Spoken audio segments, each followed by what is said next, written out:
So speaking of pageantry, no, there are people that will say, nako, ang pageantry ay ano yan, exploitation yan. Yung mga maaabuso lang ang mga candidates dyan. What can you say about it?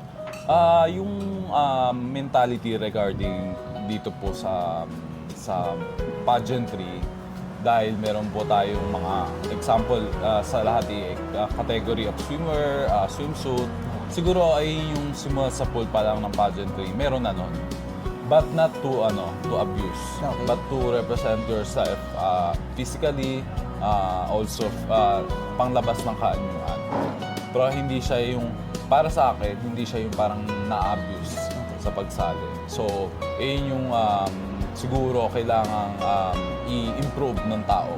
Pero or mentally. from your experience, for 10 years na ikaw ay andi dito sa mundo ng pageantry, yung totoo, ito gusto nila natin malaman eh. Apo. Have you ever encountered exploitation or abuse sa loob ng pageantry? Sa loob ng pageantry, depende po kasi sa anong pageants. Sa sobrang dami po ng pageants, may kanya-kanya po silang mga...